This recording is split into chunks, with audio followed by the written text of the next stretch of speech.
As Texas enters what's expected to be an unusually active hurricane season, the need for reliable, real-time information has never been greater.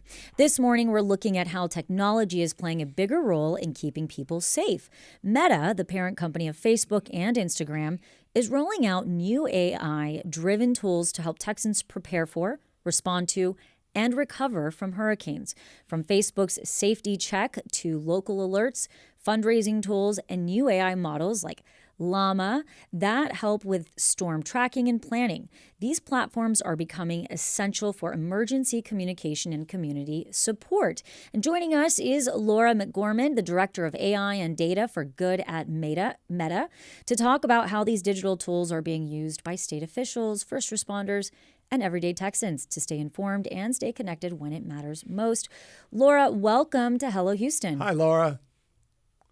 Thanks so much, Celeste and Frank, for having me. Excited to be here. Sure. And if you would like to join the conversation, if you have a question for Laura, you can call us or text us at 713-440-8870. So this is exciting. I've already mentioned this hour that I'm a weatherman. I was a weatherman for years. And of course, hurricanes, especially here along the Texas Gulf Coast, are vitally important. What is your direction with what's going on with Meta and AI? What are your goals in helping people stay safe during the storm season?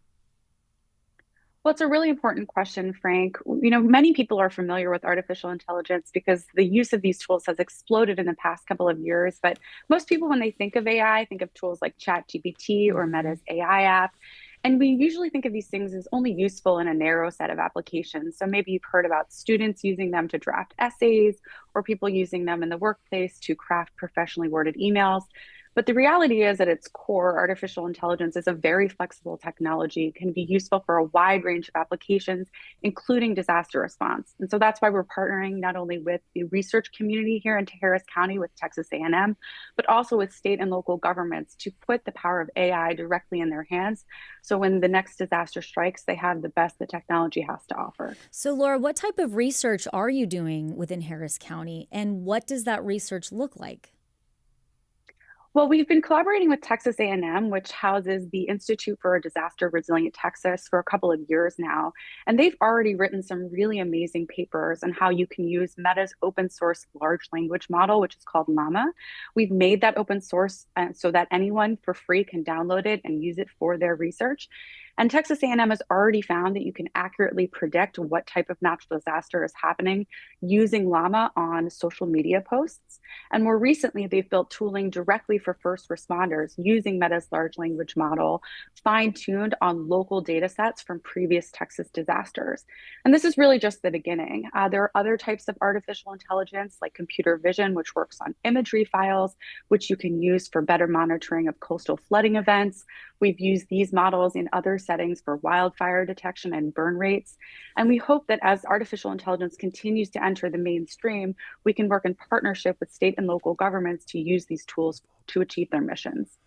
Okay, so guide me through this. So using AI, like you said, with wildfires and forecasts, could I use AI to say, all right, I have this storm coming in the Gulf. It's this strong, it's this big, it's moving this fast.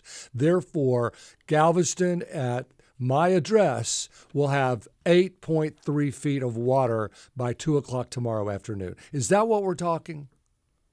I think eventually the AI will get there, yes. I mean, I think what we're already seeing through things like better coastal monitoring is that if you set up what are called remote sensing devices, aka cameras or drones, that you can much more quickly predict the flood rates of towns that are in coastal settings, because either using imagery from the drone or even imagery from space, a computer vision model like Meta's Segment Anything model can very quickly see basically the amount of inches or feet that the tides are rising much more quickly than sort of a passive human generated insight could be put together. And so, yes, I think maybe eventually we'll get to the state that you're describing, but that's part of the goal that we have of partnering with state and local governments, is that we don't want artificial intelligence to just be used in the research community or by developers. We want the state and local first responders to be able to use these tools for their research and their work. Okay, so Laura, I'm a bit skeptical of Meta, just full disclosure. I always have been. When it was in my phone, I don't like where it's immediately in my chat area. I'm a little more skeptical in the regard of when we're looking at Llama, the type of AI that you all are talking about. Frank is a meteorologist, so he exactly knows what different factors there are that go into looking at flooding. But for example, I would not know I would just think, how much is it going to rain, right? So Frank's research or question is going to be a lot more sophisticated than mine would be. But is Llama for everybody, or is it only being used for first responders? Oh, artificial intelligence is for everybody. Meta has its own standalone AI app that you can use to answer a variety of questions that could be related to disaster response or not. And in the disaster response setting, we also have a range of tools that are built primarily for communities in disaster affected areas. And the three main ones that I think people should know about during hurricane season include Safety Check, which means you can mark yourself safe if you're in a disaster affected area so that people know you're okay and out of harm's way. There's another tool called Local Alerts. And if you follow your local state emergency response agency on Facebook, you can receive a notification directly to your phone in terms of information on the ground that you need to know. And then last but not least, you can use Meta's fundraising tools to start a nonprofit fundraiser and support a community that is in need, even if you're in an area that's not directly affected. So there's many tools that Meta has already rolled out that are very helpful for crisis response situations, even if you're not a developer or And a so researcher or a meteorologist. anybody could use those. And I have to Yes, say, and I mean, anyone can use. I have used AI and it's wonderful, but it's almost I'm like, this is too warm and beautiful and Do you have any empirical examples where what you're doing has already been tested and proved truth on the ground? Kind of examples that maybe people could relate to. We have many. So our program covers not only AI, but data as well. And something that we've been doing for a long time in collaboration with nonprofits and government agencies across the US is to better understand how evacuation patterns are unfolding in real time. We've done this in collaboration with researchers, as I said, at Texas A&M who work locally in Harris County for previous events. But we've also seen really important uptake of our insights on evacuation use from everything from earthquakes to wildfires to natural disasters in every corner of the world. And so we think that it's this work that we've been doing in collaboration with the nonprofit and government sector for many years that can unlock the kind of insights that first responders need. So hopefully they can respond just a little bit more quickly or with maximum responsiveness to protect communities who need their help. Well, and to put that in perspective, there are Texas A&M doctorate students that have written an entire thesis on how long will it take to evacuate Galveston Island with a storm approaching. And it almost sounds like AI could answer that in about 3 seconds. you know. Well, I think we have to learn from previous disasters, and I think that's why having an open source approach to artificial intelligence is so important.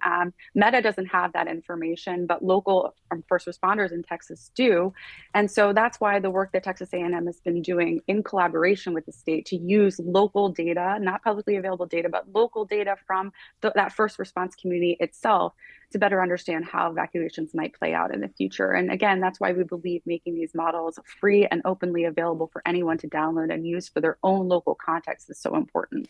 We are speaking with Laura McGorman, the Director of AI and Data for Good at Meta.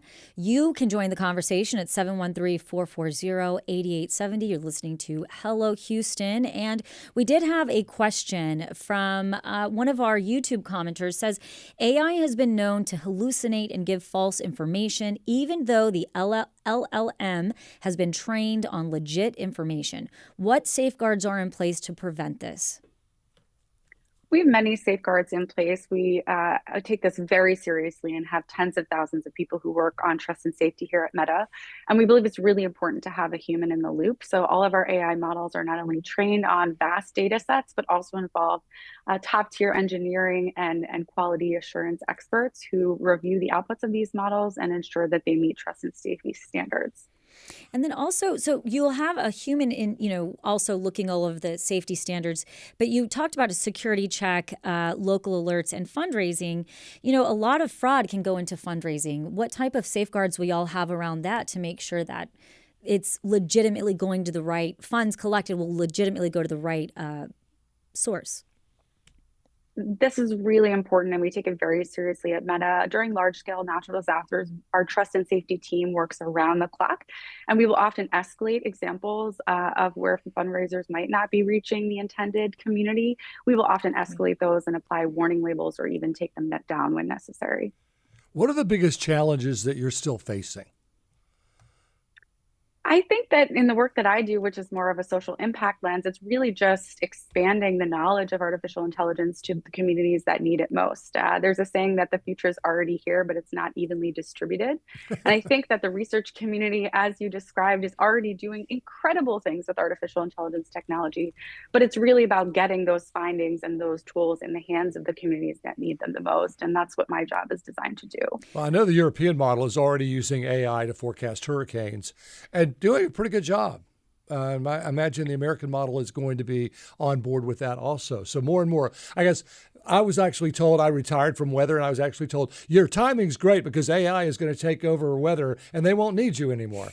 That's not exactly true, is it?